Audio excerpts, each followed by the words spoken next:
Mapalad ang bumabasa ng salita ng hula. Mapalad ang nakikinig at tumutupad.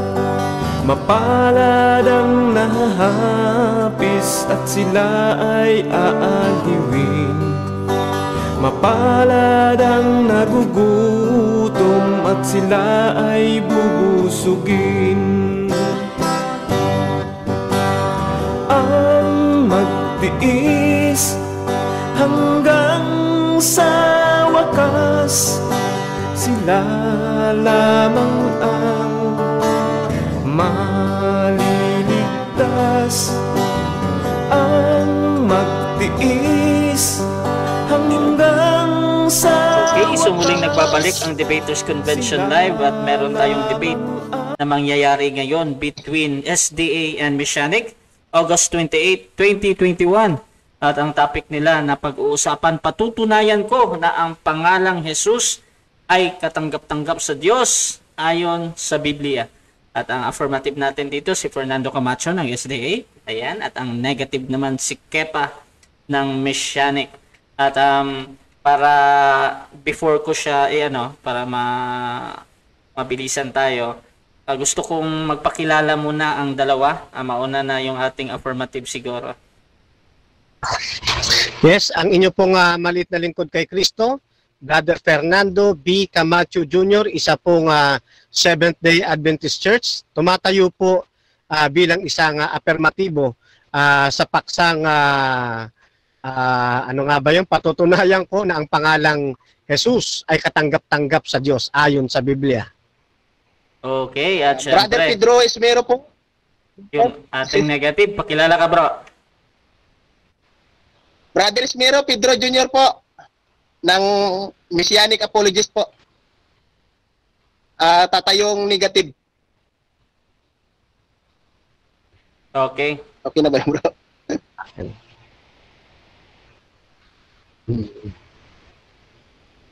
Okay, so babasahin natin yung ating setup ng debate. Meron tayong 10 minutes na first presentation, 7 minutes na pagtatanong, same din sa rebuttal, 10 minutes, at yung ating 7 minutes na second cross. At syempre, 5 minutes na conclusion, mauna ang magsalita yung ating negative, mahuhuli yung ating affirmative. At meron tayong tigwa 1 minute na pasasalamat mamaya sa last part ng ating program. At ang ating Debaters Convention rules, babasahin ko lang sa mga bago. Okay. So rule number 1 natin, ang lahat ng sagot ay kailangan sagutin ng 20 seconds maximum. Kung titigil ang sumasagot ng at least 3 seconds, magsasabi na ako ng next question. At ang rule number 2 natin, kung categorical ang question, kailangan sumagot ng categorical muna bago magpaliwanag ng hindi lalampas ng 20 seconds. So yes or no, tama, mali, dapat unahin, tapos paliwanag, 20 seconds. Rule number 3 natin, kung walang sagot sa categorical or hindi categorical, or wala doon sa pagpipilian, syempre sabihin lang natin, wala doon, or yung tanong ay ganito. One phrase lang tayo, or short lang, hindi po pwedeng 20 seconds paliwanag dyan. Rule number 4 natin, kung ano ang tanong, yun lang ang sasagutin. Rule number 5 natin, sa unang pagtatanong, kinakailangan ng itatanong lamang ay ayon sa itinindig ng affirmative o negative side. At sa rebuttal stand, sa cross-examination natin, maaari ka nang magtanong ng kahit ano, inilatag man o hindi inilatag. Basta syempre, pasok sa ito sa pinag-uusapan. Rule number 6, ang debater na makakatanggap ng 3 warning mula sa akin ay may kaukulang disiplina. Rule number 7, out of the topic are not accepted. Rule number 8, no side comment. Rule number 9, no untrue attitude. Rule number 10, no objection during conclusion. Rule number 11, respect the admin and moderator decision is always final. At ang ating rule number 12, ito lamang ang iiral na patakaran bilang pagsasaayos ng debating ito. Sumasang-ayon ba ang ating affirmatibo sa mga nabasang rules? Yes sir, sumasang-ayon po. Okay, at sumasang-ayon din ba ang ating negatibo? Opo, sumasang-ayon po. Okay, that is the confirmation. At sisimulan natin ang unang pagpapahayag ng ating affirmative. Bro Fernando Camacho ng SDA, 10 minutes para sa iyo bro. Your time start. Now, Okay, isa pong mapagpalang gabi sa inyong lahat, mga kapatid at mga kaibigan. Muli ay hangad natin na sa pangmagkaibigang pag-uusap na ito ay lubos nating maparangalan at maitaas ang dakila pong pangalan ng ating pong Panginoong Diyos. At hangad din po natin na matapos ng may kaayusan. Ganon din, pinasasalamatan natin ang kabuuan ng Debaters Convention Group sa kanilang patuloy na pagkikater ng mga ganitong uri ng usapin. At pinasasalamatan ko rin po yung pong mga kasama natin dito sa panel, dito sa platform ng Debaters Convention.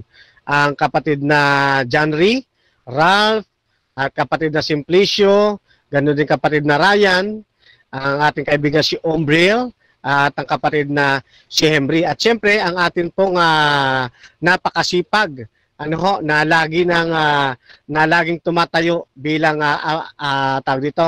moderator at timekeeper, ang kapatid na Russia Vista. Ayan, siyempre, pinasalamatan din natin ang mga nasa nasa comment section. Ano man ang inyong i-type diyan, yan po ay akin pong ipagpapasalamat, mga kapatid at mga kaibigan. So sa pagkakataon pong ito, sa akin pong unang pagtayo dito po sa paksa na atin pong pinag-uusapan, siya nga pala, pinasalamatan ko rin ang atin pong magiging katunggali ngayon, ang kapatid na Pedro Ismero Jr., Aka Ben Kepa, yan, isa pong apologist ng Messianic.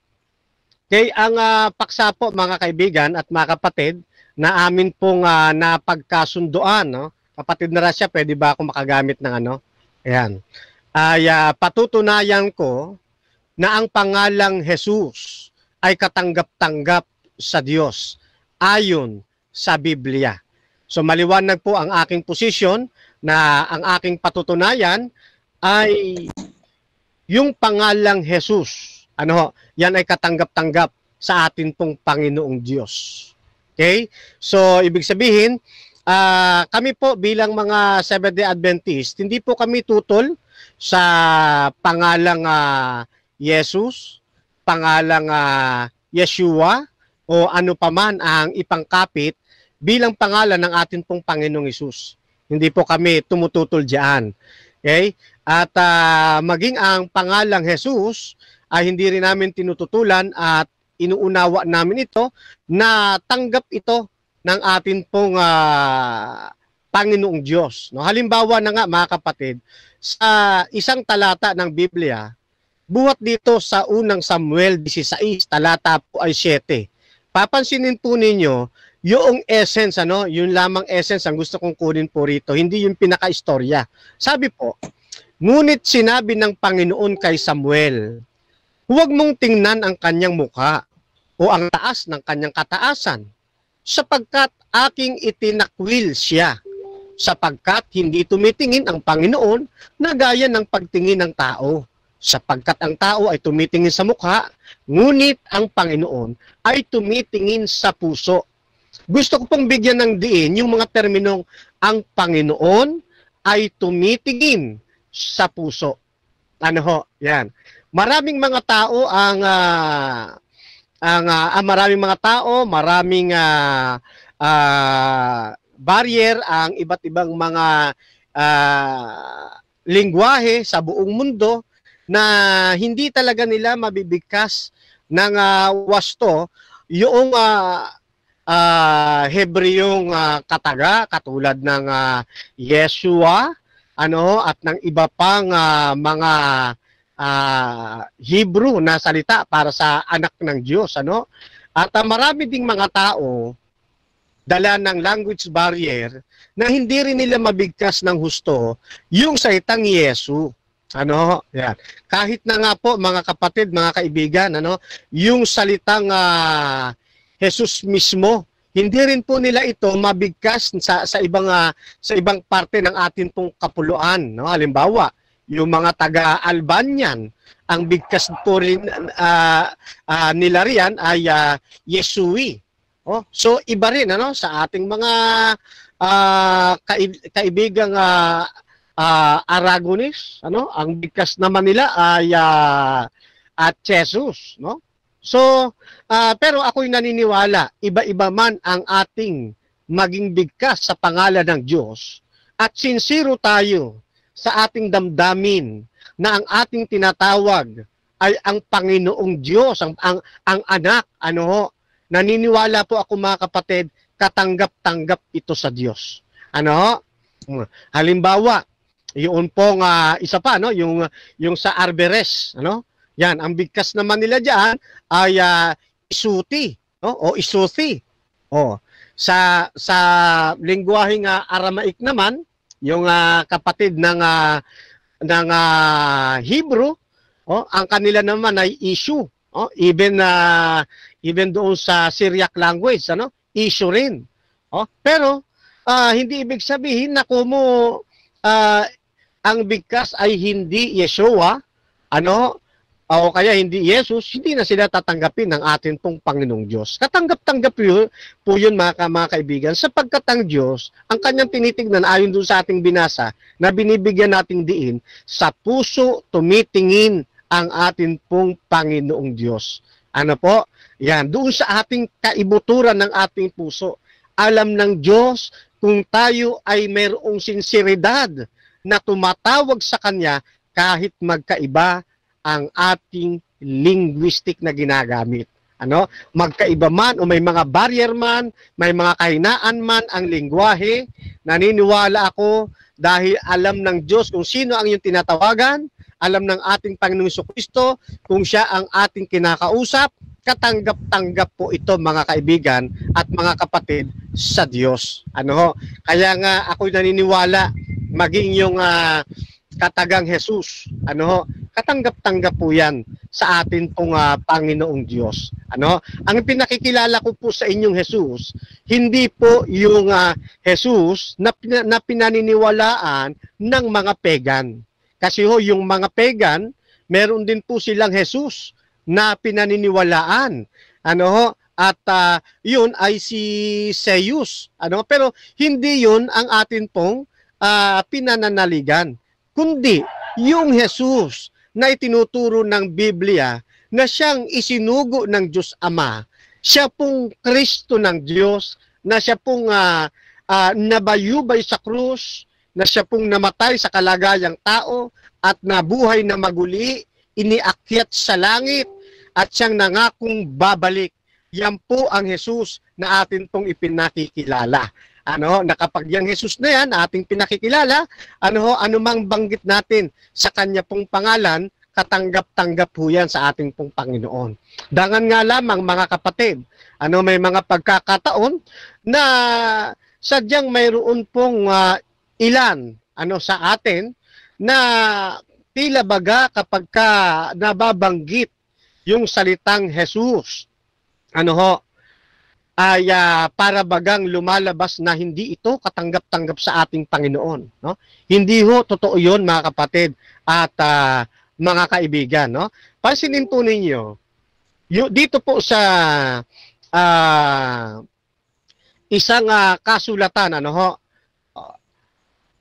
gagamit po ako ng isang, tignan po ninyo ito at ipa-flash ko po. Ayan, dito po sa The Catholic Encyclopedia, yan. Volume 8, page 374, the word Jesus is the Latin from the Greek word Jesus. Kaya kami, wala po kaming suliranin, wala po kaming tawag dito problema pagdating po sa ating pong Panginoong Jesus. Ngayon, sa pagtayo po ng atin pong negatibo, gusto ko pong mailahad niya mamaya. Mali po ba na tawaging mali ba ang tawaging Jesus ang ating pong ang anak ng Diyos with proof mayroong pagpapatibay. Then mayroon ba tayong maipakikita sa Biblia na bawal sa Diyos banggitin ang kanyang pangalan sa ibang bigkas? Ulitin ko po, magpapakita po ng katibayan mula sa Bibliang negatibo na bawal sa ating Panginoong Diyos na banggitin ang kanyang pangalan sa ibang bigkas. Ano? Yan. Then, isa pa, babasa rin po ang negatibo na nagsasabing Yeshua lamang. Okay, maraming salamat po. Sige, ito Bro Rasya. Hindi, time yan. Time na yan. Hindi pwedeng dagdagan para matapos yung sabihin niya. Okay na. Okay, so dyan natatapos ang first stand ng ating affirmative, Bro Fernando Camacho ng STA. At syempre, dadako tayo sa ating 7 minutes na pagtatanong ng ating negative. 7 minutes para sa'yo, Bro Kepa ng Messianic. Your time start now. Sige po. Unang tanong, bro, na nabanggit mo naman kanina, yung Yahshua, yung Jesus, no, sa Greek. May ideya ka ba, bro, na kung paano yung Yahshua naging Jesus sa Greek? Yes sir, meron po. Mayroong lalo na nung nagkaroon niya ng tinatawag na transliteration, and then pumasok po ang paglalagay ng mga vowels. Meron po, may kasaysayan. Kaya lang kung ilalahad ko ngayon ay kukulangin po ang atin pong panahon. Siguro po i-present nyo po mamaya. Sige. Pwede bang malaman kung halimbawa alam mo na yung transliteration, kasi alam naman natin, kasi nabanggit mo rin yung lingwahe, di ba? Kasi ang lingwahe, pumapasok sa translation. Ang pagsasali ng pagsasatipik ng pangalan, pumapasok sa transliteration. So, ibig sabihin, ang transliteration ay by letter. Tama ang mali. Ano po, medyo humihina kapatid yung ano mo? Mahina kasi yung wifi o... Sige lang. Doon lang sa dulo ako na wala. Yun lang hindi ko naintindihan. Alam naman siguro natin na yung translation at saka transliteration magkaiba. Diba? Tama po. Ngayon, kapag pinapasok na mo ang lingwahe sa pangalan, hindi po siya akma kasi ang lingwahe pumapasok siya sa translation. Ang pangalan pumapasok siya sa transliteration. Tama ba o hindi? Mali po. Maging sa translation at transliteration, pumapasok din po ang pangalan. Halimbawa, yun pong pangalan ko na Fernando. Pagdating po sa German, nababago na po. Hindi na siya Fernando talaga. So may mga pagkakataon dahil po sa barrier language ay... sige po. So kung ganun pala, kung nababago, sino ang dapat masunod? Yung nauna o yung nagbago? Pare-pareho po, basta't hindi ka lalabag sa banal na kasulatan. Hindi pinag-uusapan dito kung sino yung nauna. Ngayon, kung mas panatag tayo sa katawagang Yeshua o kaya Jesus, sabi ko nga, wala akong problema sa amin. Ang ipinagtatanggol ko lamang ay kahit ang pagbanggit ng Jesus, hindi rin ito maling gamitin. Okay. Kasi ang next question, paano ba ang Yeshua naging sus sa'yo? May idea ka? Yes kapatid, sabi ko nga po, isa na riyan sa mga grounds niyan, yung pong pagpasok ng transliteration at pagpasok ng mga vowels. So bagamat may mga kasaysayan na yung pangalang Jesus ay kumakapit din kay Zeus, pero ipinagpatiuna ko ipinaliwanag ng aking itinatayo yung Jesus ng Biblia at hindi yung Jesus ng pagan. Sige. Ilang oras pa ba, Bro Rasya? Ilang oras? 3 minutes. Aware ka ba, Bro Fernando, na ang Jesus ay may tatlong form sa Greek? Yes, kapatid. Aware tayo dyan. At yan nga, hihilingin ko nga sa inyo yan na ipaliwanag nyo yung nominative, yung accusative, no? At yung iba pang forma po niyan. Kung yan nga ang inyong tinutukoy. Sige. Pero alam mo yung tatlong form ng pangalan? Ay, opo, kung yung declension ang inyong sinasabi, alam ko po yan na mayroong mga declension tungkol po sa bagay po na yan. And I hope na ipaliliwanag nyo po yan mamaya bilang pagtutol. Sige, ilang oras pa, bro? Rasya. Decline ko na siguro yung oras. Okay na yun? Okay. Salamat, kapatid. Okay.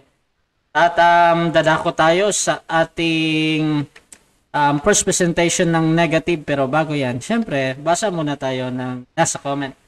Meron tayong 18 live viewers at 12 participant dito sa room. So, basa muna tayo. Shoutout kay Muna Suelo. Ayan. At saka kay Richard Thompson. Sabi niya, God bless you, bro. Ayan. Saka kami Mac Tibor. Amen, bro. Fernando Camacho, sabi niya. At sabi ni Gerson Malwenes, Sir Richard, excited na kami sa debate mo bukas. God bless, Sir Richard. At dadako tayo sa ating negative stand. Bro Ben Kepa.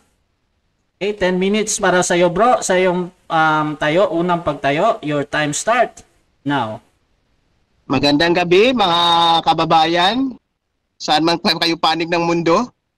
Sa lahat po ng mga sikta na nanonood, magandang gabi sa inyong lahat. Ito po si Brother Pedro Ismiro ng Messianic po, isang apologist. Ako po'y tatayo bilang negative na ang pangalang Jesus ay katanggap-tanggap. Pwede po nating sabihin yun sa sarili natin bilang opinion, katanggap-tanggap. Pero kung babasihan po natin ang kasulatan, hindi po siya katanggap-tanggap. Ito po ang unang dahilan. Ang una pong dahilan, ang nagbigay po ng pangalan, Mateo 1:20-21, ay anghel. Bago pa man ipanganak ang Misaya, mayroon na po siyang pangalan na ibinigay. Tapos, nung pinanganak siya, ipinangalan niyo sa kanya. Ngayon, dahil siguro sa dami ng, sabi nga nila, sa dami ng lingwahe daw, ay nagkabago-bago na. Diba? Kaya lang, kung pag-aaralan po natin ng malalim, sabi ko nga, sige yung translation, papasok sa pangalan. Halimbawa, yung Daniel, gagawin natin siyang, ang translation, ang meaning ng pangalan niya is hukom ng Diyos. Pero hindi po siya si Daniel sa Hebrew, hindi po siya pwedeng tawagin sa Pilipino bilang hukom ng Diyos, kundi Daniel pa rin, hindi po siya nagbago. Ngayon, dadako naman po tayo sa Acts 4 verse 12. Talo ako kasi wala akong computer. Ang nakasulat po doon ay, basahin ko na lang mga kapatid. At sa kanino mang iba ay walang kaligtasan. Take note mga kapatid at sa kanino mang iba ay walang kaligtasan. Sino man yan? Sapagkat walang ibang pangalan sa silong ng langit.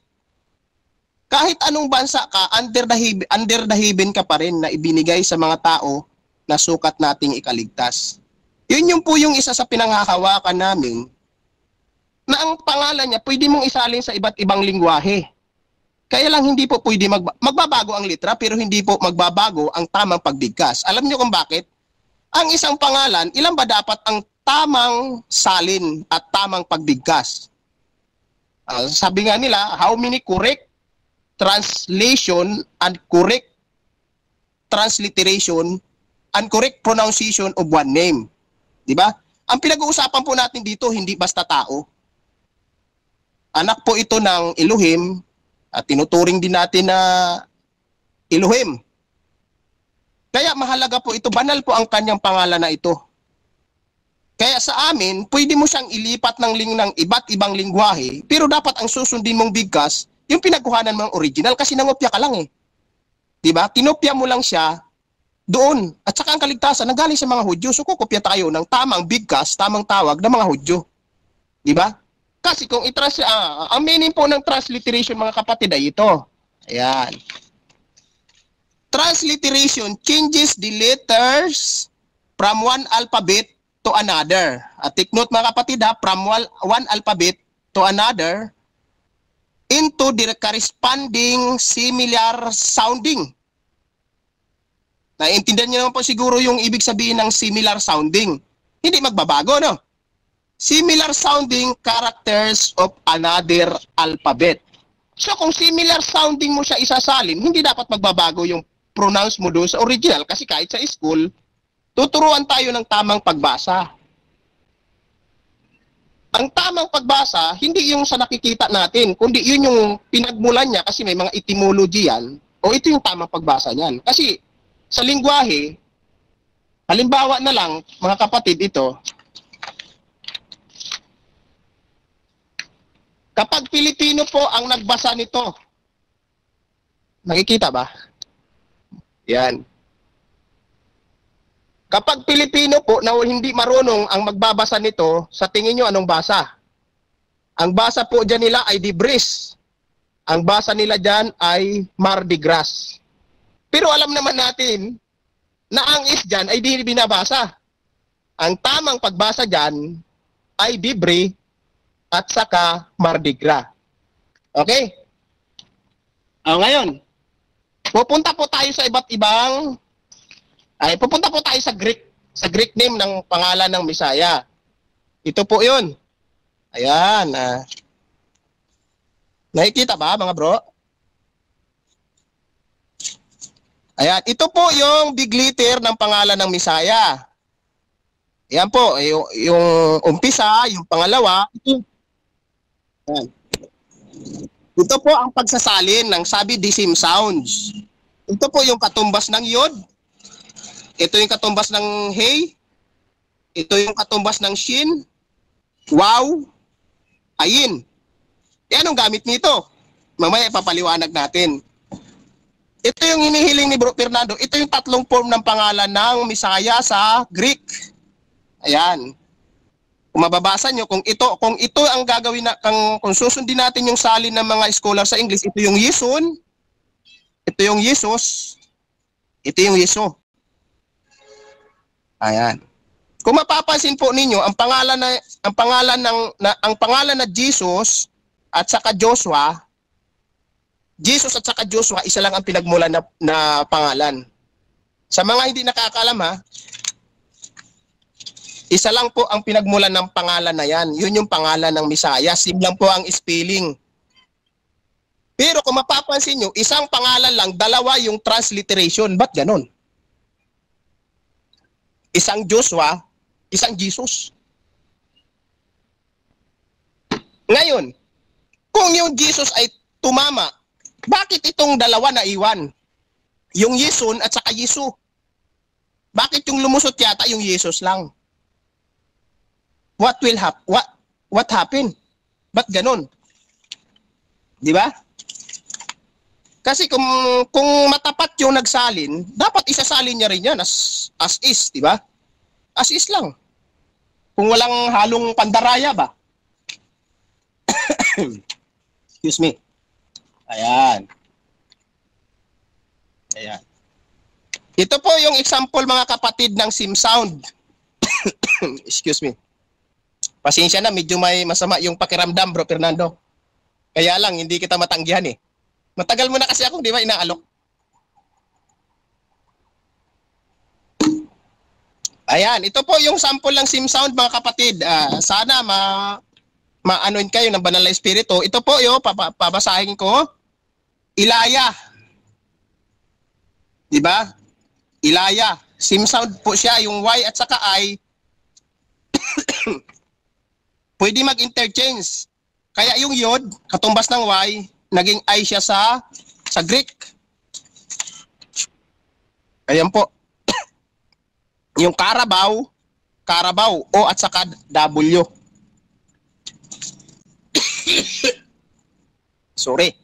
Kaya kung mapapansin nyo po yung hallelujah, pwede siyang isulat ng I. Diba? Hallelujah, hallelujah. Tapos later on, nung naimbito yung letter G, naging hallelujah. Pero kahit G po ang pagkasulat niyan, wala kang maririnig na binabasa yan ng hallelujah. It's ready, min. Hallelujah. Wala pong ganun. Kahit letter G yan, ang pronounce niyan I at saka Y. Kasi yun yung tama, mga kapatid. Hindi po yan binabasa as Ja. Sa hindi marunong siguro, babasahin yan Ja. Diba? Yan. Yung dyan na yan, ito, yung yan na yan, 2 litra lang yan sa Hebrew. Ito yon, ito yung modern. 2 litra. Ay, boss. Morning. Teka lang, may dumating. Sandali. Cut the time, cut the time. Sige lang, sige lang. Kagay ka na lang doon. Mag-out ka. Mapalad ang nahahapis at sila ay Okay, at habang naghihintay sa ating meron ng emergency. Okay, so shoutout muna sa mga nasa loob. Sina Ralph, si Simplicio nandito, ng JW, si John Ray, bago sa akin, si Malaya Faith Ombril nandito, si Bro Ryan, saka si Bro Eric ng End Time, saka si Ruel ng SDA, si Marty ng Walang, si Bro Cyrus ng Misharic nandito din, si John Paulo, yan nandito, at saka si Steven Jones ng SDA. At sa ating mga nasa live, meron tayong 20 plus live viewers. Shoutout sa inyo dyan. At nandyan si Cedric Martinez, sabi niya maganda ang topic na ito. Yan, dapat at nagugustuhan ng ating, at actually meron lang tayong 8 comments, no? I think seryoso siguro sila sa ating pinag-uusapan ngayon dahil hindi masyadong magulo or nagkaka-diskusyon din dito sa ating comment box. At ayan, nakabalik na si so i-on ko yung ating output. Ayan bro. Ayan, ulit. Meron Sige, ka pang ulit. 57 seconds bro. Ayan, ulitin ko lang mga kapatid. Yung yan na yan, 2 litra lang yan sa Hebrew. Yan ay yud at saka hey. Pero basahin siya. Mababasa po yan sa awit 68 verse 4. Strong number 3050. 3050 po yung strong number niyan. Makikita nyo 2 litra yud he. Yun po yung katumbas nito. Mga kapatid, yud he. Yud he. Kung basahin sa Hebrew, ya. Ang problema, ginawa nila itong epsilon. Hindi po talaga siya epsilon. Eta po siya, eta. Napakita ko po sa inyo kung paano pagkakaiba ng eta at saka epsilon. Ayan po mga kapatid, tingnan nyo. Sa marunong sa Greek, ito yung eta, ito big eta, ito yung small eta, ito yung epsilon. Kaya siya naging Jesus kasi ito yung ginamit nila, naging ina. Liter epsilon na, hindi na H. Diba? Isang pandaraya yung mga kapatid kung mapapansin nyo. Kaya tinatanggal yung pangalan ng ama na pinamana sa anak, mga kabayan. Tingnan nyo mabuti. Ito po. Time. Salamat. Okay, so dyan natatapos ang 10 minutes na unang pagpapahayag ng ating negative bro Kepa ng Messianic. Dako tayo agad sa 7 minutes na pagtatanong. Bro Fernando, your time start now. Okay po. Good evening, kapatid na Messianic. Okay, ang una ko pong tanong, kapatid. Wag lang mahirap yun ha. Oo. Nahirapan din ako dyan Okay, dito po. Ano pong mga titik sa Hebreo yung pinaghanguan o pinag-uusapan natin na Jesus? Dito po. Yung tinutukoy mo, yung Misaya ba? Yung pinaghanguan po ng salitang Jesus, ano po yan? Ano pong mga titik yan sa wikang Hebreo? Ito po.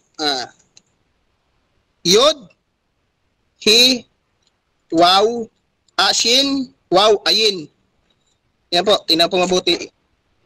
Yod, He, Waw, Shin, Ayin. Yan po. Next question. Okay, kaklaruhin kong maigi, Yod, ano kasunod ng Yod? Yod, He. Saan po kayo nagpasimula? Sa kanan, sa kaliwa?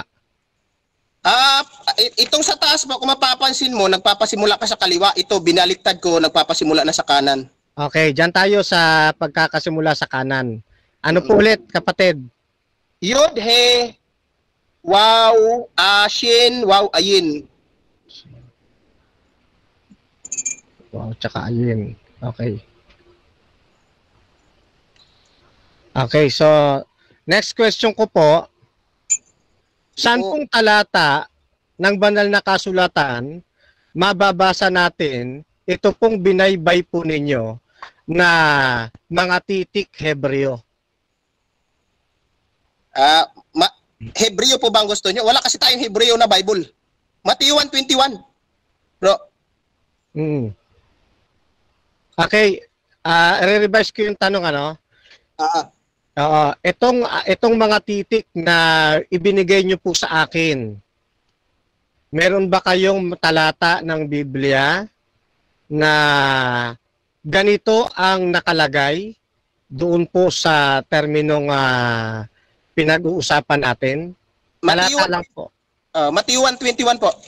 Yung binigay ng anghel po. Okay. Doon sa Mateo 1:21, saan po yun naisulat? Sa Greek po ba o sa Hebrew? Halos ang makikita natin ngayon is Greek na. Pero kami po naniniwala na originally Hebrew. Kasi Hebrew people sila eh. Nasaan po ang meron ba kayong kopya ng Hebrew ng Matthew 1:29?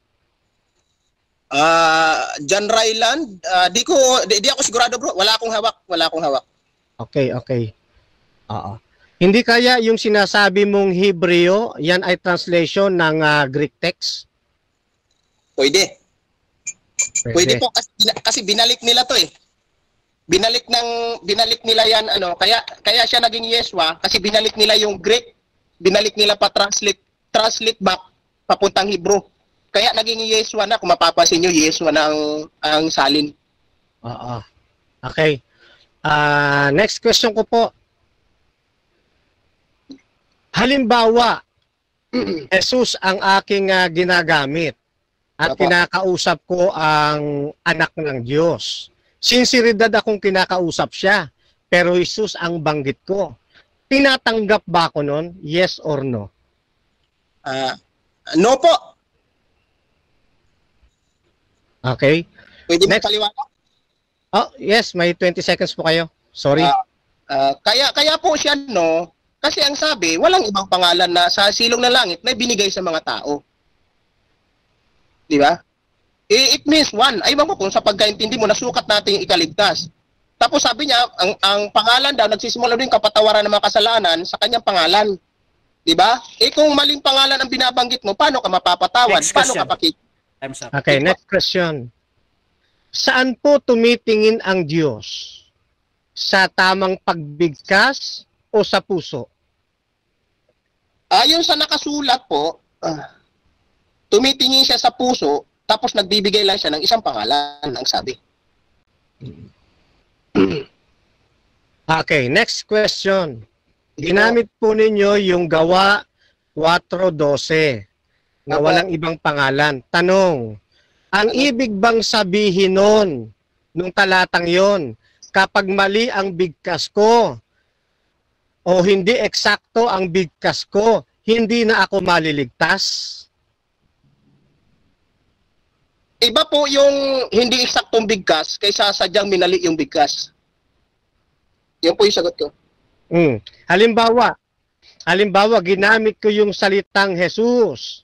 Ang ibig bang sabihin ng 4:12, kapag Jesus ang ginamit ko, hindi ako maliligtas? Opo, yun po ang pagkaunawa ko. Aywan ko po sa inyo. Okay, next question. Hindi po. Meron ho ba kayong mababasa sa Biblia na katibayan na sinabi ng Diyos o kahit sa diwa man lang na bawal sa Kanya banggitin ang Kanyang pangalan sa ibang bigkas? Ang mababasa lang po natin sa Hebreo 13:8, Yeshua, Messiah, the same yesterday, today, and forever. Hindi po siya pwede magbago. Diba? Kung sino siya ngayon, alangan naman Yeshua siya noon, tapos naging Jesus. Naging Jesus, din later on naging Jesus. Pareho siya eh. Consistent ba? Consistent. Okay, so maliwanag sa sagot mo walang katibayan sa Biblia na bawal banggitin ang pangalan ng Diyos sa ibang bigkas. Yes or no? No. Kasi nga, sabi sa Acts verse 12, isang pangalan lang eh. Hindi naman sinabi isang pangalan tapos iba-ibang bigkas eh. Next question. Okay? Oo. Okay, next question. Sige po. Oo. Meron ho ba kayong Time na. time na. Sige Okay. po. Thank you, kapatid. So dyan natatapos ang ating first part ng debate, which is yung ating first cross at first na pagtatanong. At bago tayo magpatuloy, shoutout muna sa mga nasa live. At Kuha tubig. Wala tubig. At meron tayong napaka-ikling mga comment. Sila yung aking comments. Patipid. So shout out kay Naka-Arabic. Sabi niya, Bro Fernan, magmas ka. May ubo ang kausap mo.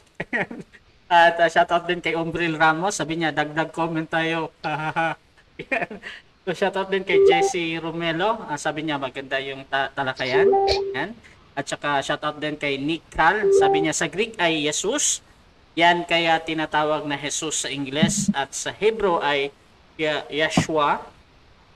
The same as Joshua or Yeshua. Kaya tinatawag yang Yeshua Messiah. Ayan. Sabi naman ni Haribo Latif, binabanggit na Messianic ang Arabic alphabet. Ayan. At shoutout din kay, yan, sabi ni Nickel, kay Haribo Latif, mali rin kayong mga team dahil ang Jesus ay dapat Yasu sa Arabic, kaya false yung Jesus sa Quran. Ayan, at dadako tayo sa ating rebuttal stage. 10 minutes ulit para sa yung rebuttal, Bro Fernando. Your time start now. Okay po, at maraming salamat po sa pagkakataon pong uling ito, mga kaibigan, mga kapatid. At mapapansin po ninyo, maganda po ang deliberation ng negative side.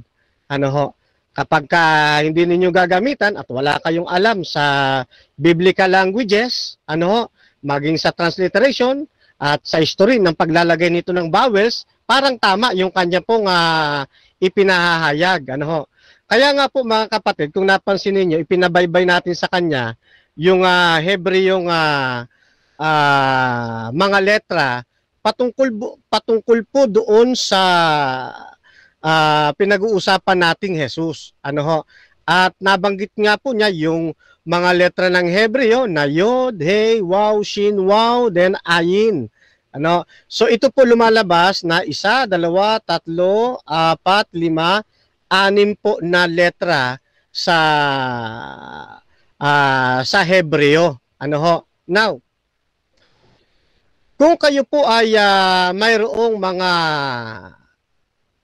Hebrew text ng New Testament, doon po sa sinasabi niyang pinagkunan yung Matthew 1:21,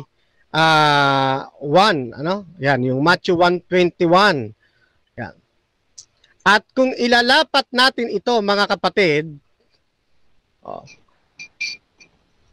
okay, ay hindi pala mapapakita ito, no? Anyway. Okay? Una, gusto kong pansinin po ninyo, noong unang panahon, wala hong mga vowels, yun pong mga Hebreo na letra. Puro lamang po sila consonant. Ang naglalagay po ng Hebrew ng vowel sound, yun po mismong bumabasa.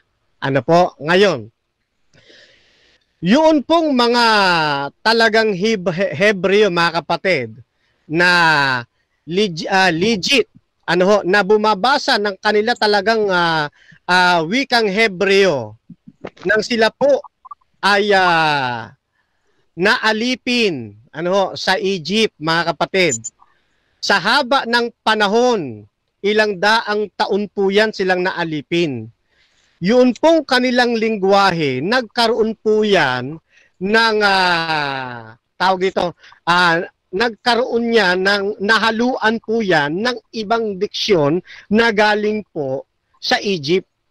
At yung mga orihinal na talagang nagsasalita ng Hebreo, nagkandamatay na po. sa loob ng 400 plus o 30 years. Ang natitira na lang po dyan, yung mga Hebreo na mga kaapu-apuhan ng mga apo. Ano ho? At yan pong mga yan, hindi na po sila fluent pagdating po sa Hebrew na kasulatan. Ano po? Dagdag pa riyan yung tinatawag na diaspora.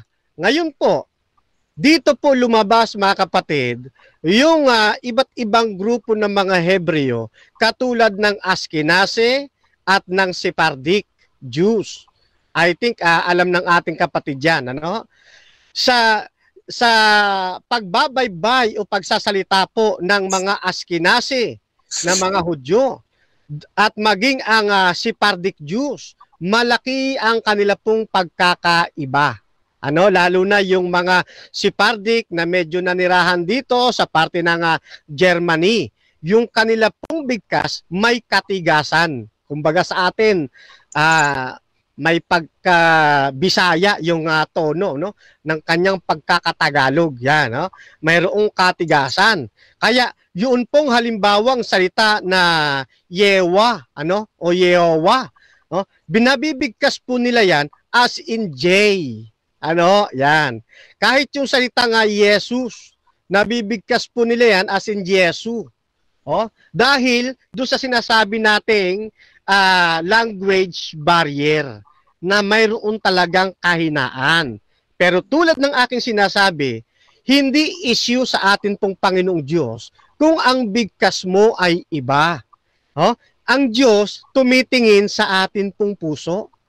At yang 4:12 ng mga gawa, hindi yan nagsasabi na kapag mali ang bigkas natin, ano ho, sa salitang Yesu o kaya doon sa Yeshua, ay hindi na tayo maliligtas. Ayan. Okay? So, sana po ay naunawaan po ninyo. Ngayon, yung mga ipinakita sa ating mga letra ng ating pong kaibigan, ang tawag doon ay mga uncial letters. Ayan. Kasunod ng uncial letters, yan pong mga minuscule manuscript. No? Kumbaga sa atin, mga small letter. Ngayon, nang isalin mga kapatid, mga kakaibigan, no? Yun pong tekstong Grego, kasi nagkaroon niya ng from Greek text, nagkaroon din ng to Hebrew. Ano? Yan, nagkaroon din ng Hebrew. Hindi natin tinututulan, yun pong ginawa nilang pagta-translate na yung Jesus, sinali nilang Yeshua. Hindi po. Pero take note, yun pong Hebrew New Testament, translation ng Greek text New Testament. Okay? Itong translation ito mula sa Jesus, na hindi naman sinasabi ng ating kaibigan, maling gamit ito. Isinalin ito bilang isang Yesu or Yeshua. Hindi natin sinasabing mali yun. Kasi nga ang stand natin, kahit ito ay maiba ang bigkas, maisalin ito, ay hindi ito ang tinitignan ng ating Panginoon para sa ating ikaliligtas, kundi yung ating pagsampalataya sa Kanya. John 3:16. No? Ngayon, sabi natin kanina, yung sinaunang Hebreo, wala pong vowels. Kailan ba nagkaroon ng vowels ang Hebrew? Ano? Yan. Dito ho, mga kaibigan, sa isang aklat na ito na The Journey from Text to Translation, The Origin and Development of the Bible, makikita po ninyo sa pahina 173 na, okay, salamat po, na nagkaroon lang ng vowels ang Hebrew sa pamamagitan ng mga Masoretes o mga Masorets, ano ho, noong 500 AD to 1000 AD, ano? At kinukulong nila sa panahong mga 500 to 800, ano ho? Yan AD. Diyan po nabuo yun pong paglalagay ng vowels. Anong ibig sabihin, mga kaibigan? Kung ang mga Hebreyong babasa ay mga Hebreo na sa kapanahonang ito, hindi na rin po nila alam yung tunay na pagbigkas ng mga letra o ng mga salita sa Hebrew. Kaya ang ginawa po ng mga Masoretes, para yung kahit papaanong natitira po nilang nalalaman, ay mabigkas pa rin kahit hindi na eksakto, naglagay po sila ng dot system o ng vowel sign. Yung vowel sign na ito na po yung mababasa natin ng mga tinatawag na tinatawag na mga tuldok-tuldok, mga kaibigan, mga kapatid, Yun yung mga nikiduts, no? O yung mga nikud. Yan. At doon sa mga nag-aaral ng Hebrew, alam po ninyo itong binibigkas natin, ito po yung mga kamet, patak, chereh, yan yung chereh with yod, etc., etc. In short, mga vowels, no? Yan, ngayon, nang inilagyan po nila ng mga vowels, kahit sila, ng mga Hebrew, nagkakaroon pa rin sila ng pagtatalo-talo. Kasi nga, hindi pa rin eksakto yung pong paglalagay ng mga vowels. Last 1 minute. May nagsasabi may nagsasabi na yan ay Yehoshua, may nagsasabi na yan naman ay Yeshua, at napakarami pang iba, kulang lang yung aking time. Ngayon, kahit na hindi eksakto, mga kaibigan, mga kapatid, hindi nangangahulugang hindi ito katanggap-tanggap sa Diyos. Tandaan po ninyo, ang Diyos tumitingin sa puso at wala po tayong mababasa sa Biblia na bawal banggitin ang pangalan ng Diyos sa ibang bigkas. Wala ring mababasa na Yeshua lamang ang dapat gamiting bigkas. At even sa mga theological literature, katulad ng mga textual criticism at literary criticism, wala hong nagsasabing maling gamitin ang salitang Jesus. Ngayon, ang ating pong challenge ay, sayang. Thank you. Chaalis ka na naman Okay, so dyan natatapos ang rebuttal ng ating affirmative. Fernando Camacho ng SDA. At dadako tayo agad-agad sa ating 7 minutes na pagtatanong. Second cross ng ating negative. Bro Kepa, para sa iyo to, 7 minutes. Time start now. Mapalad ang bumabasa ng salita ng hula. Mapalad ang nakikinig at tumutupad.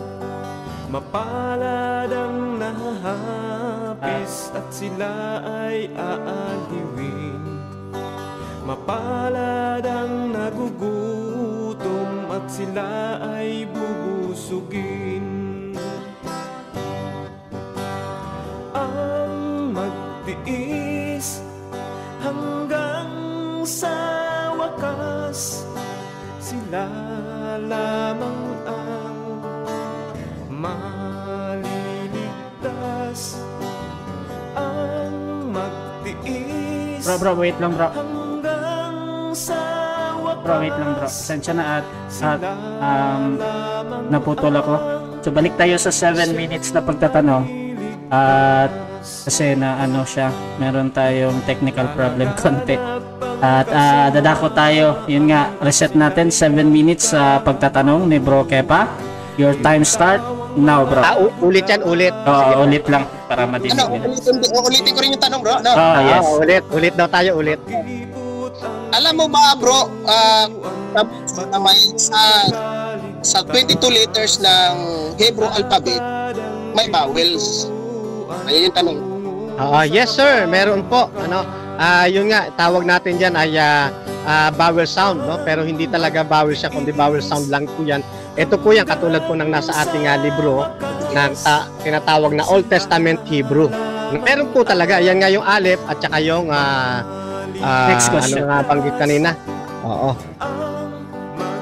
Alam mo ba na ang Yod He Waw, semi-vowel, semi-consonant?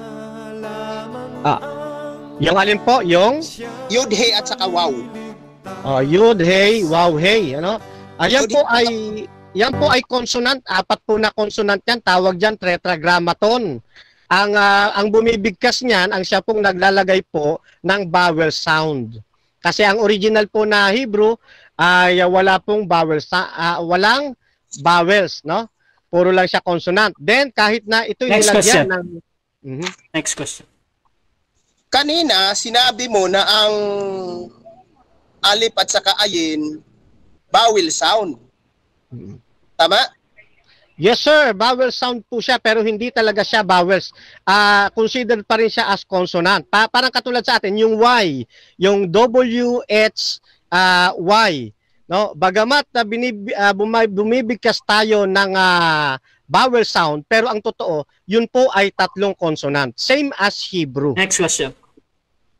So, hindi mo tinatanggap yung semi-vowels at saka semi-consonant? Di mo ba napag-aralan yun? Napag-aralan ko pero hindi nga yung proper vowels. Yun nga sinasabi ko.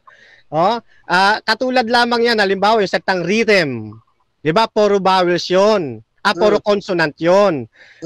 At ang nagbibigay diyan ng vowel sound, yung reader. Ganyan din po sa Hebreo. Kaya yung binabagtis ninyong tetragrammaton, yung yod, hey, waw, hey, nang nilagyan po yan ng proper vowels, hindi pa rin po sila magkasundo kung ano ang tamang bigkas Next question. So, malinaw na mayroong tinatawag pala na vowel sound na Hebrew letter. Yes, yun nga po sinasabi ko, meron. Kaya nang nilagyan po ng vowels, halimbawa yung tetragrammaton, sabi ng ibang scholar, dapat ang basa diyan ay Yehovah. Sabi naman ng iba, dapat Yahweh. Sabi ng iba, dapat Yawaha. Kasi nga, wala na po yung talagang bumibigkas na mga Hebreo. Next question. Kaya, okay. Sige. Ano pa ba? Nabablanko ako.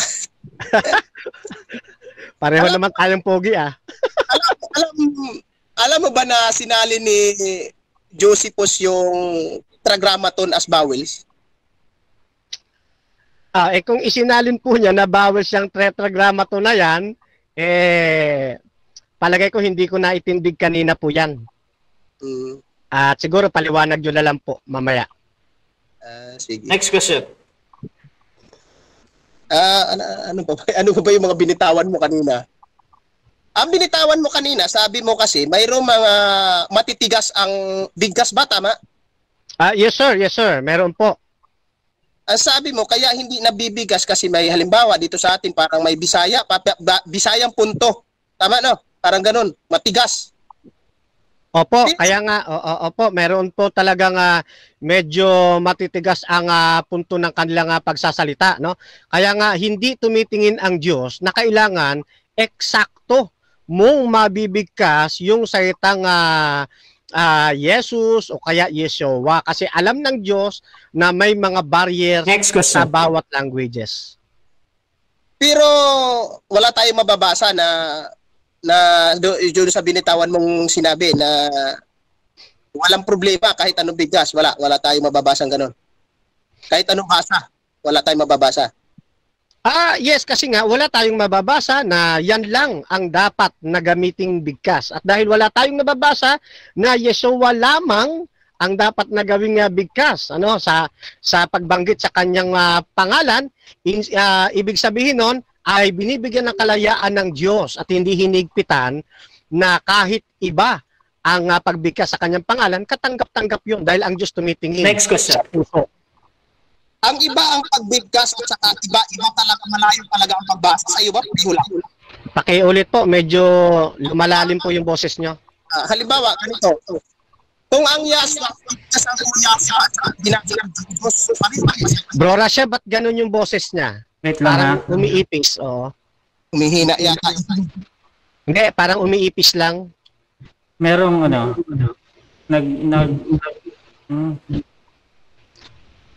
i-mute ko nga si Mic test. Clear. Ikaw nga, bro, Ben? Bro, okay Hello, pa? yes. Yan, okay na. Yan, nawala na. Okay, proceed. Bro Fernando, Opo. kung siguro sa tigas lang or sa bigkas lang nagkakatalo, maiko-considered mo siguro, pero yung babasahin mo yung isang pangalan na alam naman natin may etymology, na yun yung tamang pagbigkas, tapos iba yung basa mo, Tingin mo katanggap-tanggap yon? Yes, halimbawa, ganito kapatid, no, yung salitang Jesus, ano, pag ang bumibigkas niyan, yung salitang Jesus, yung Greek, ano, pag ang bibigkas niyan, yung Dutch, binibigkas nila yan as Jesus. J-E-Z-U-S. Oh? Pagka yung mga taga-Croatian, yan ay Isus. Oh? I-S-U-S. Next question. Pero kung ipapatupad natin yung rules ng transliteration, alam natin sablay talaga yon. Ito nga po yung bigkas na po tayo nagkakausap Oh? Sa kanila, sa halip na Yesu o Jesus, nabibigkas nila Isus o kaya Jesus. Kasi nga, may katigasan yung kanilang bigkas. Pero hindi ibig sabihin ito na kumo matigas yung bigkas nila, hindi Next na ito question. katanggap-tanggap sa Diyos. Siguro sa tigas wala tayong problema, pero yung malayo na yung basa, may problema na sa akin yun. Kasi, tanong lang pala ako, no? Oo. Kasi, Time na. 7 minutes time. sige. Thank you. Okay, at dyan natatapos ang second cross ng ating negative. At wala din akong mababasa tayo ng konting comments. Ang alam ko si Cyrus lang yung nagko-comment dito. So sabi ni Cyrus, tama talaga yung pinapahayag. 5 at 6 na letra yan, long form. Ayan. At sabi naman ni Alexia Kim, nasa language ni Adan ang tunay na pangalan ng Messiah. Ayan. At shout out kay Smiley Villarreal Patios or Patos. Okay, so sabi pa dito ni Cyrus Kahayon, same lang sila name ni Joshua. Hindi sinasalin yan transliteration, bro Fernando. Tsaka sabi pa niya dito, semi-vowel ang Hebrew letter, bro Fernando. Tapos walang sinabi na tetragrammaton, bro Fernando. Nalito ka na. Ayan. So, dako tayo sa ating rebuttal. Bro Kepa, 10 minutes para sa'yo, bro. Your time start now. Sige, salamat. Balik ako doon sa Matthew 1:21 Acts 4 verse 12, no? Kasi ang nagbigay doon anghel, tapos ang nagpalit tao. Ngayon kung sasabihin natin na sa bigkas, kung yung sa tigas at saka sa lambot, walang problema mga kapatid Kaya lang kung iibahin mo yung Yahshua, gagawin mong Jesus, napakalayo po nun sa hindi po yung sa tigas at saka sa lambot, iba talaga. At ngayon kung pagbabasihan po natin yung transliteration, mababasa mo, changes the letters from one alphabet to another or language into the corresponding similar sounding. Naiintindihan mo siguro natin similar sounding, pareho dapat ang tunog. Mga kapatid, yun yung transliteration. Ngayon, kasi ang pinalitan lang natin, alpabito, pero hindi natin pinalitan yung bigkas. Ngayon, kung sabi na matigas malambot, siguro considered pa yun Pero kung iibahin mo yung Yahshua, gagawin mong Jesus, magkakaproblema tayo doon. Kasi nga, ang layo Kung mapapansin nyo, yung YH parehas. Tapos yung Shin, ang katumbas niya sigma sa Greek. Yung Shin sigma. Yung Wow, ito Wow. Tapos ay Yeshua. Tapos dinagdagan ko ng S, 1 letter short. Alam mo, kahit sa password yan kahit sa aninong pangalan natin, mahirap yun. Kasi biruin mo, sa pangalan niya, binigay yung kapatawaran ng mga kasalanan sa pangalan ng Misaya. Para sa amin, banal ang pangalan na ito. Tapos ang magpalit tao. Tapos sabi nga sa nag-comment, tinan mo yung pinagmulan, isang pangalan lang pero dalawa yung output niya. Isang input tapos naging dalawa yung output, isang Joshua, isang Jesus. How come? Ba't nagkaganon? Mayroon ba talagang hukus-pukus? Di ba? Ito mga kapatid, papansinin nyo lang Sa Greek ito minsan, kung babanggitin to, Christos. Christos, bakit pag sinalin sa atin, nagiging Kristo na? Di ba? Chopilos, tandaan nyo, Chopilos, nagiging Chopilo. So, ibig sabihin, yung is na yun na nasa dulo, may gamit po siya, may kasama, grammar po siya sa Greek. Pero hindi siya sa English, hindi siya sa Hebrew, sa Greek. Papansin nyo ito, kung mababasa nyo, Kristo, Jesus. Ngayon, babalik pa rin natin, papasin ninyo, so, nawawala po yung huling S. At saka kung mapapansin nyo, ayan. Itong dalawa na to, parehong sigma po yan, pero bakit magkaiba ng sulat? Buti dito sa taas, pareho eh. Di ba? Bakit magkaiba? Anong purpose nito? Di ba? Saka sabi ko nga kanina, bakit hindi isinali niyang tatlo na yan? Bakit ito lang ang nakalusot, yung Jesus lang? Di ba? Bukod doon, may inumit sila eh. Pero may yung Yudhe, pangalan ng Ama, di ba? Nagmana siya ng lalong marilag na pangalan, minana yun, tapos pinalitan mo ng G. Yung Ya, di ba? Instead na Ya, pinalitan mo ng G. Nawala na. Di ba? Kasi nga, ang ginamit sa pagsalin, sa halip na eta, ginawang epsilon, kaya siya naging Jesus. So, possibly, ang pronounce ng IH, Ya. Di ba? Ya, sa hallelujah. Yan yung katumbas, yun yung similar sounds na tinutukoy ko. Ayan, kung mapapansin nyo, ayan, oh, magkaiba talaga, oh. Ito yung Jesus, ito dapat H, pero ginawa nilang E. Sa halip na H. Di ba? Ayan, kung mapapansin nyo rito, yung unang dalawang litra, walang vowels, pansinin nyo, ah. Yung Yudhe, walang vowels. Kasi nga, yung vowels niyan, sabi ni Bro Fernando, sa nagbabasa na, Yudhe dapat, Yudhe din. Iota, eta, sigma, omicron sa Greek. Yun po yung pagsasalin from Hebrew, yun yung similar sounds. Ngayon, similar sounds ang ginawa natin. Ngayon, nung naisalin na, iniba mo yung basa. Katanggap-tanggap kaya, iniba mo yung basa. Tama naman yung salin sana. Ang problema, nagka-problema sa basa. Kasi bukod sa dinagdagan na ng sigma, which is kasama yun sa grammar nila, pati yung yisun, dapat mag-i-stick pa rin tayo doon sa original, sa etymology kumbaga, sa pinagmulan. Di ba kasi nga, ang sinalin mo lang letra, hindi mo sinalin yung pati bigkas. Di ba? Kung isasalin mo yung bigkas, dapat kung ano yung bigkas sa original, ganun din doon sa pagsasalin mo. Tama ba mga kapatid? Kasi, bandang huli po sa mga maliligtas, kasama po yun sa Revelation 14:1. Itatatak po yun sa noon natin, yung pangalan ng Ama, at pangalan ng anak. Ngayon, iba yung tinanggap mo. Sa Revelation 13:18, may tatak din sila sa noo at saka sa kanan, mga kapatid. Diyan na yung pumapasok yung binabanggit ni Bro Fernando kagabi na 666. Diba? Okay lang sana kung gano'n eh. Kasi sabi, diba, sa pilitan, tapos pinatatakan. Ayan. Basahin po natin. Ito po mga kapatid, yung isa sa ginagamit namin. Ayan. Hebraic root. Babasahin ko lang yung sinasabi ko, kaya nag-iingat din kami.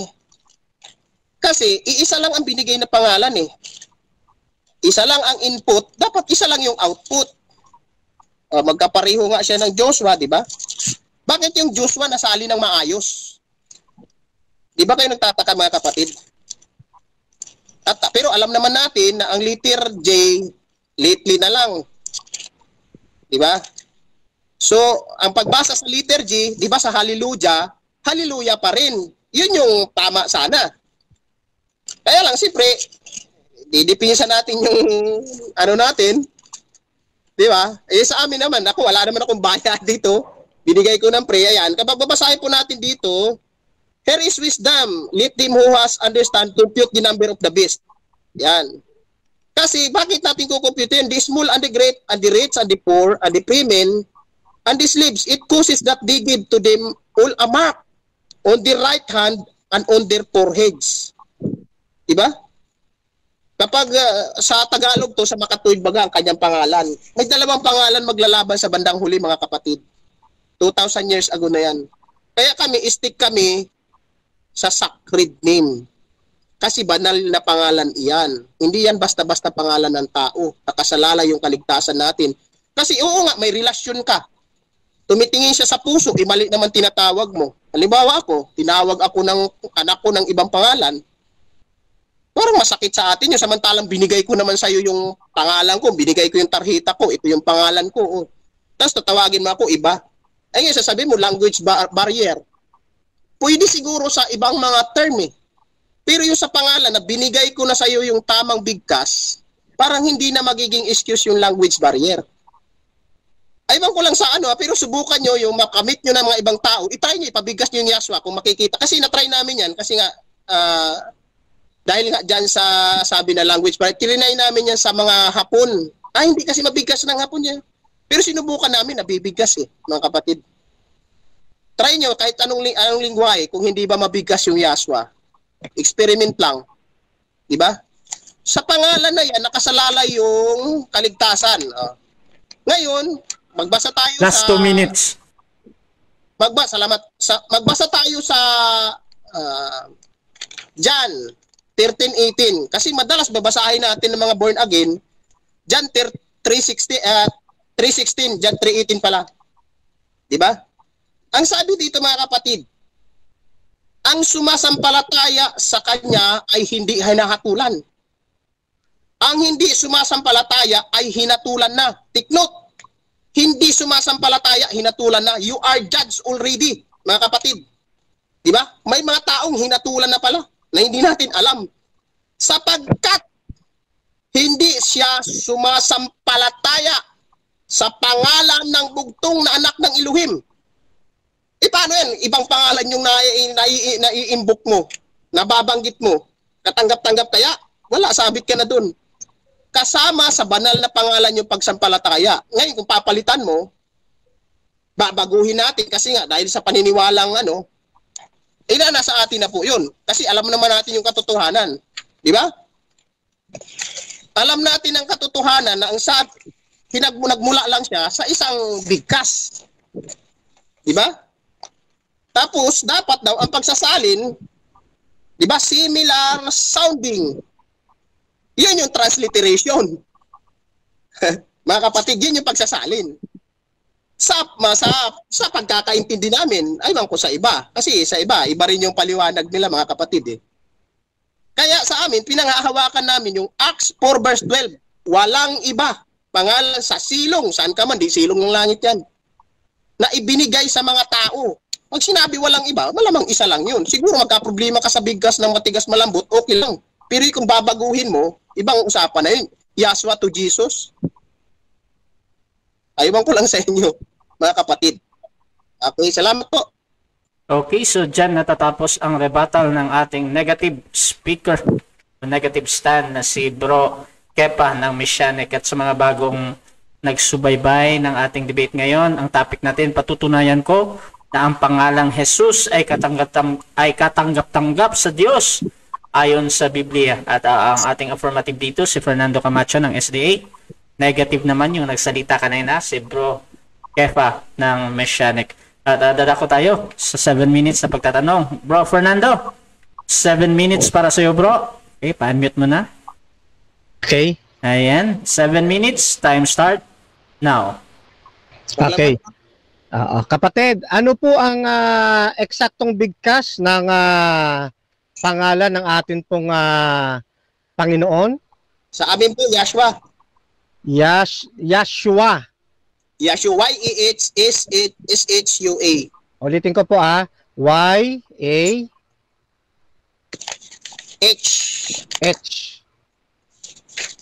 Ito po kapatid, ito po. Yashua. Okay po. Okay. Okay, so question po. Yan. Okay. Doon po sa Matthew 1, no?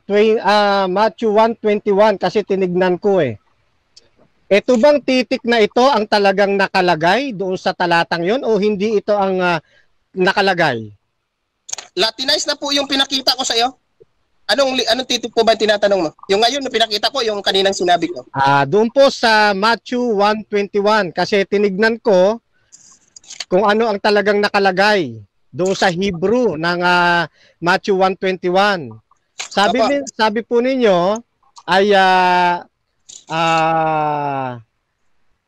Yashua, yung bigkas riyan. Apa. Oo. Pwede mo bang pakibasa? Okay lang ba nabasahin mo yung Hebrew text na yan? Saan po, banda? Matthew 1:21. Kung okay lang. Kung hindi, okay lang din. Wala kasi akong Hebrew Bible. Wala akong Hebrew Bible, brother. Sorry. Sige, wala pala. No? Oo. Lilipat na lang ako ng tanong. Sige po. Okay. Okay, doon po sa binanggit nyo kanina, ito na lang ang tanong ko kasi ano na pala to, rebuttal na, no? Okay. Talaga ako Oo. So, meron po ba kayong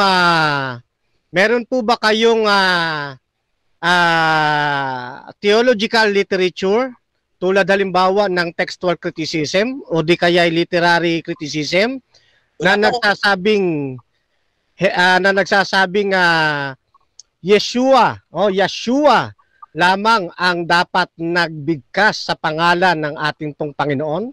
Meron po o wala? Ako po wala, pero yung mga kapatiran ko, yung mga nauna sa akin, kaya lang wala po nakalagay na lamang. Pinapatunayan lang nila na Yeshua ang bigkas. Ang tamang bigkas. Pero walang lamang kasi pag lamang, medyo absolute na yung dating eh. Pinapatunayan lang nila na yun yung tamang bigkas sa Hebrew. Yeshua. Okay. Next question. Sige po. Nasaang panig po kayo ng pagbigkas? Askenase o Sephardic? Ang alam ko lang kasi Hebrew lang po kapatid eh. Ang binanggit mo, magkaibang Hebrew faction na yan, di ba? Dalawa yan, magkaiba yan. Ang alam ko, Hebrew lang. Okay. Wala ako sa Askenase, wala ako sa Sephardic. Next question. So, next question. Sige po. Oo. Alam mo ba na ang bigkas ng mga Sephardic Jews tungkol sa binabanggit mong Yeshua ay nasa letter J at wala sa Yod na sound? Alam mo hindi? May naririnig po akong ganyan, pero hindi kasi problema kung tutos, hindi naman problema yung masyado yung J. Ang problema natin yung S sa dulo eh. Yun yung problema dun, yung S sa dulo. Kasi dapat yung Joshua eh. Okay. Next question. Sige po. Ipinabasa mo kanina no yung Greek text ng Yesu, no, ng Jesus. Opo. Ano? Alam mo ba ang dahilan bakit doon sa gitna ang sigma ay pabilog at pagdating sa dulo ay nagiging parang bulate? Alam mo ba ang dahilan po niyan? Yes or no? Yes, pero di ko po sasabihin. Okay. Kung alam mo ang dahilan, dahil nasa cross-examination ka, ano po ang dahilan? Dahil ang is nga doon, masculine masculine gender. Pero mas kasama yung sa grammar, pero sa pagsasalin hindi yung kasama. Kasi sa Greek lang yun eh. Kung isasalin ko sa English, hindi na siya kasama. Kasi kaya yung nilalagyan ng is kasi nga sa masculine gender. Yung may mga nominative, causative, di ba? Sa Greek yun. Next question. Sali yun. Okay. Next question. Susundan po kita diyan sa binabanggit po ninyong declension. Yun pong salitang Jesus. Ano pong declension yan? Di ko naintindihan yung declension, brother. Pagkatagalog. Anong Greek case po yan? Di ako sure eh. Nominative or... Okay. Next question. Tanggap mo ba, kapatid, na ang mga Greeks mayroon ding iba't ibang uri ng pagbigkas? Yes or no? Hindi ko alam, brother. Wala akong pakialam sa pagbigkas nila. Basta ang alam ko, tama yung binibigkas ko sa Hebrew. Hindi ko alam kung ba't iba. Bahala sila. Okay. Time na. 7 minutes time. Yeah. So, dyan natatapos ang ating second part ng debate, which is yung rebuttal at saka yung ating second cross. At shoutout muna sa mga nasa comment na gusto kong basahin lahat kasi iilan lang talaga yung nag-comment ngayong gabi. So, shoutout kay Siling maharang, sabi niya, boring ang mga Kristiyano kapag walang alam sa Hebrew. Sabi ni Yelin Camacho, God bless, bro, her. Ayan. Shoutout din kay Cyrus Kahayon. Kahit anong tumbling ng letra pag mali, mali talaga. 0% yung Jesus name para tumama. Ayan. Sabi ni Edwell Hortaleza, ang Diyos ay Diyos ng lahat ng tao at wika. Ang Diyos din ang may akda ng lahat ng wika sa Tower of Babel. Ayan. Walang kayang magpapatunay na 100% sure ang Tetragrammaton. Ayan. At yan ang muna. so dako tayo sa ating conclusion. Final conclusion, 5 minutes para sa ating negative. Your time start now, bro. Okay pa. Sige, salamat mga kapatid. Salamat sa mga nanonood. Sa akin, ang final conclusion ko, yun nga, iisang pangalan lang. Pwedeng tumigas at saka lumambot yung bigas mo, pero dapat hindi lalayo sa original. Kasi sa Yahshua po at saka sa Jesus, napakalayo na po mga kapatid. Diba? Jesus. Tapos sa Greek nga, may tatlong form yan. Bakit yung Jesus lang ang nakalusot? Yung Yesu at saka Yesu, hindi nila pinalusot. Diba? Ang kalaban po mga kapatid, mag-ingat kayo, gumagawa rin siya ng paraan. Gagawa siya ng counterfeit na Misaya. Kung napapansin nyo, gumawa siya ng panibagong Misaya. At tinutukoy sa Revelation na sasambahin ng halos lahat ng tao. Mga kapatid, nagpagawa sila ng picture na sasambahin lahat ng tao na walang makakabili kung hindi kilala yung sinasamba ngayon ng maraming Kristiyano na nakatatak sa noo mula sa bata. Hindi po yung nakasulat dito yung nasa isip mo. Nakatatak yung pangalan niya. Kaya yun ang iniingatan namin. Ang pangalan po ng Misaya mga kapatid, minana niya yun. Kung basahin ko po, Hebreo 1:4. Yung Ya po sa Yahweh, yung Yahshua, minana po niya yung Ya, na naging lalong mabuti kaysa mga anghel. Palibhasay, nagmana ng lalong marilag na pangalan kaysa sa kanila. 1:4 ng Hebreo mga kapatid. Naparito ako sa pangalan ng aking ama at ayaw ninyo akong tanggapin. Kung iba ang pumarito sa kanyang sariling pangalan, ay siya ninyong tatanggapin. Nagkatotoo mga kapatid. Pumarito yung Yahshua na anak ng Yahweh, hindi tinanggap.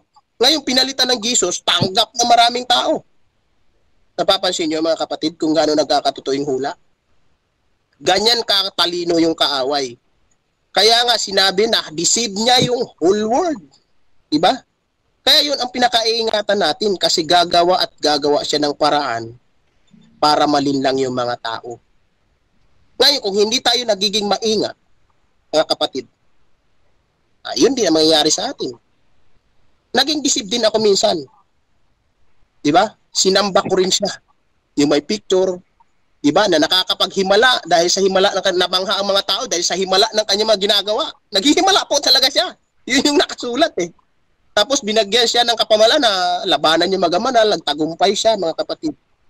Kaya ngayon, sana, huwag niyo akong paniwalaan mga kapatid. Mag-research kayo. Basahin niyo dapat lagi ang katwiran natin, inaayon natin sa Biblia. Kasi pwede tayong magbigay ng kuro-kuro at saka opinion natin. Yun lang naman pinanghahawakan namin Walang ibang pangalan sa silong ng langit na Last 2 minutes. Mga kapatid. Diba? Ang sumampalataya sa kanya ay hindi hinatulan. Pero ang hindi sumampalataya ay hinatulan na. Saan ka sasampalataya? Sa pangalan niya ulit. Di ba? Binigay ang kapatawaran sa kanyang pangalan. Kung iba yung pangalan na inano mo, malamang hindi ka, hindi ka patatawarin sa iyong mga kasalanan. Ganun po ka-importante. Iba po yung iba yung kagaya may nag-comment na rinig ako iba yung lingwahe sa transliteration. Kasi ang lingwahe, iba-iba talaga yan, yung nangyari sa Babel. Pero yung pangalan po, isa lang yan. Hindi pwedeng sabihin na si Donald Trump pagdating ng Pilipinas, magiging Donato Trumpo na. Si Manny Pacquiao mga kapatid, nakarating sa iba't ibang panig ng mundo, Manny Pacquiao pa rin. Si Xi Jinping, nakarating ng Pilipinas, Xi Jinping pa rin. Hindi naging Tagalog ang pangalan yan, ang lagi niyong tatandaan. Nag-iisa lang ang binigay na pangalan ng anghel, mga kapatid. Kahit anong lingwahe ka, kailangan similar sound. Pwede mong isalin ang letra, pero kung paano ang tamang pagbasa, dapat ganun din ang pagbasa mo. Kasi nangopya lang tayo. Ang kaligtasan galing sa mga Hudyo, mga kapatid. Ang Biblia galing sa... Kaya kung ako sa inyo, mag-isip-isip kayo mga kapatid. Kasi hindi biro ang kaligtasan. Kumikilos din po ang kalaban, yan ang lagi niyong tatandaan. Buhay siya. Panahon ni Eva. Kung nadaya niya si Eva, hanggang sa Revelation, consistent po, mandaraya siya. Diba? Kaya mag-ingat po tayo. Tapos kung uugatin mo pa ng husto yan, yung sus na yan, medyo konektado pa din sa sinasamba ng mga Greek.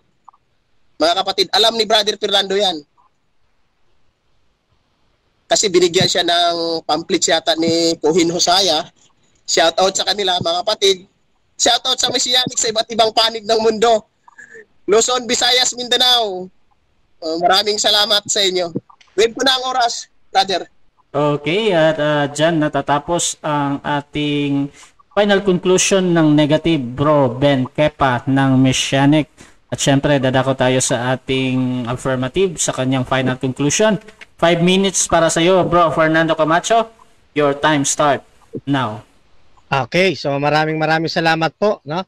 So kanina po ay tinatanong natin yung declension, actually hindi niya po alam at honest niyang sinabi po 'yun. Bakit natin tinatanong 'yun? Sapagkat mahalaga po 'yun sa pag-aaral. Doon po sa binabanggit ko na 'yon, no, lalo na't may kinalaman sa nominative case, at hindi po alam ng atin pong kausap na maging ang mga Greeks ay may iba't iba rin silang mga pagbigkas. May iba't iba rin silang mga diction, Halimbawa, yung mga yung tinatawag na classical Greek, no? Kung saan yan ang gamit na lengguwahe ni Alexander the Great, no? So, pag bumabasa po sila ng New Testament Greek, no, yung Koine Greek, no, yung pong Yesu, ang bigkas po nila diyan, Jesus, yung Jesus, yan po ang bigkas nila diyan.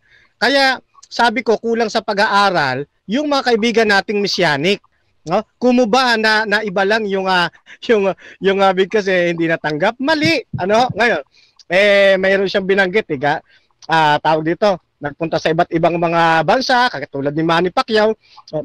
Ako nga, pangalan ko Fernando hindi pa ako lumalabas ng bansa, dito lang sa DevCon, natatawag akong Ferdinand Ngayon, kung mo ba tinawag akong Ferdinand, hindi ko na ba yun tatanggapin? Tanggap ko yun. Why? Kasi alam ko na ako yung ina-addressan, kahit hindi Ferdinand ang pangalan ko. Doon sa ibang lugar, sa aking sa iba ko mga kaibigan, tawag sa akin Nanding. Hindi naman Nanding pangalan ko. Ang pangalan ko Fernando. Pero bakit tinatanggap ko? Kasi ang nag-uusap sa amin, puso sa puso. Ganun din sa ating Panginoong Diyos. Kahit iba ang pagbigkas mo sa kanyang pangalan. Kahit niya sinasabi niya nga Yeshua. Tignan po ninyo yung chapter 1 ng Mateo 21. Hindi Yeshua ang nakalagay, kundi Yeshua. Yan ang nakalagay. So papaano na ngayon yan? Yeshua ang nakalagay sa tekstong Hebreo ng Mateo 1:21. Sa kanya naman Yeshua. Ibig bang sabihin kung mali yung banggit niya doon sa Hebreo, hindi natatanggapin yung salitang Yeshua? Tanggap din yun, mga kapatid. Bakit? Kasi nga, may history ang mga Hudyo na hindi na sila nakakapagsalita ng tunay na lengguwahe ng mga Hudyo. Ikaw ba naman maalipin sa Egypt ng 430 years pag hindi mo malimutan yung yung anak ko nga lang anak ko nga lang, yung pamangkin ko nga lang isang buwan lang tumira sa Kabisayaan. Pagbalik dito, mayroon ng tono ng pagkabisaya yung Last 2 minutes. Yung pakayang mga Hebrew na naalipin ng 430 years kung hindi ako nagkakamali. Yan, Kaya hindi rin eksakto, mga kapatid, yung bigkas na Yeshua. Hindi rin bigkas yan. Pero hindi natin sinasabi mali yan. Sinasabi natin tanggap pa rin yan ng ating Panginoon. Ngayon, saan ba galing yung salitang Jesus na bigkas, yung J-E-S-U-S? Pagka nagbasa po kayo ng mga pagsasalin, yan po ay kinuha nila sa pakikinig sa mga Hudyo, especially doon sa mga Sephardic Jews. Ang bigkas kasi nila sa Jesus ay Jesus. Diyan po nila isinunod yan. Kaya may pangalang Jesus o Jesus o Jesus. Diyan po yan. Siguro pag-aralan natin ng bahagya yung etymology. Ayun, tinanong natin, ano? Bakit yung S bilog sa loob? Kasi yun ang rules ng ano eh. Kapag yung sigma nasa loob, isinusulat yan ng pabilog. Pag yan ay napunta sa dulo, nagbabago anyo yan, yung sigma nagiging parang bulate. Yan ang rules niyan. Walang kinalaman yan doon sa ano. Kaya dito ay hindi po napatunayan ng negatibo na maling gamitin at hindi katanggap-tanggap sa Diyos ang pangalang Jesus. Tandaan natin, ang Diyos ang nakakaalam ng ating puso. Alam niya kung sinong ating tinatawagan. Alam niya kapag tayo nananalangin at siya yung ating kinakausap. Puso sa puso po ang nag-uusap. Hindi stricto ang Diyos. Kailangan banggitin mo muna ng tama yung aking pangalan bago kita iligtas. Tanggapin mo muna yung aking pangalan para tanggapin ko yung panalangin mo. Hindi ganun ang Diyos, mga kapatid. Kahit nga yung salitang Yeshua, hindi eksakto yan na pagbigkas ng wikang Hebreo, pero hindi natin sinasabi na hindi yan katanggap-tanggap.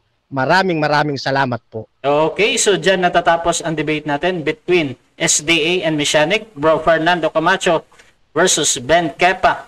At bago natin i-end yung ating live, syempre bigyan ko muna ng tig 1 minute na pasasalamat sa mga nanood at saka yung makakapanood pa nito dahil syempre ipopost natin ito sa YouTube. At Bro Fernando, pasalamat ka, bro. Opo, maraming salamat po sa lahat po ng kawanian ng Debaters Convention. Sa inyo pong patuloy na pagkikater, kapatid na Rasha, salamat sa napakaganda niyong pagmo-moderate. At syempre, pinasalamatan natin higit sa lahat ang ating pong Panginoong Diyos sapagkat natapos ang pag-uusap na ito na mapayapa at punong-puno ng prinsipyo ng pag-iibigan at pagkakaibigan. Yan, thank you. Kaya kapatid na Sakli, Ralph, Hermie, Janry, Steven Jones, Cyrus, Ruel, Freddy, kapatid na Umbrel, at kapatid na Jordan. At syempre sa akin pong napakatikas at gwapong-gwapo at very humble na kausap, kapatid na Ben Kapa. Ayan, salute po ako sa inyong kabaitan. At syempre sa atin pong mga nasa comment section, thank you po. At sundan nyo po mga kapatid yung akin pong channel sa YouTube. Type nyo lamang po Fernando B. Camacho Jr. Lalabas na po dyan ang Back to the Truth Ministry. Ayan po, binabalik po natin sa Diyos ang kapurihan at pasasalamat. Hasta la vista. Siyempre, bibigyan din natin ng 1 minute na pasasalamat. Bro Ben Kepa ng Messianic. Pasok, bro. Salamat po sa lahat ng nagtangkilik sa inyo, sa Dibcon, sa lahat po ng nanood, sa lahat ng nasa room. Salamat po, Bro Fernando, sa maayos na usapan, mga kapatid. Patuloy lang po kayo sa pagsaliksik. Kung hindi niyo po naintindihan yung sa mga nanonood na gusto pang maintindihan, pwede niyo po ako, PM, Ben Kepa Ismero, mga kapatid, sa lahat. Salamat sa Aba, sa anak, at sa kanyang mga hakudes. Dito lang po tayo handang mag-share. Kahit medyo alanganin kasi sa duty. Kaya lang, nabuya ako ni Brother Rush niya. Wala pa ako.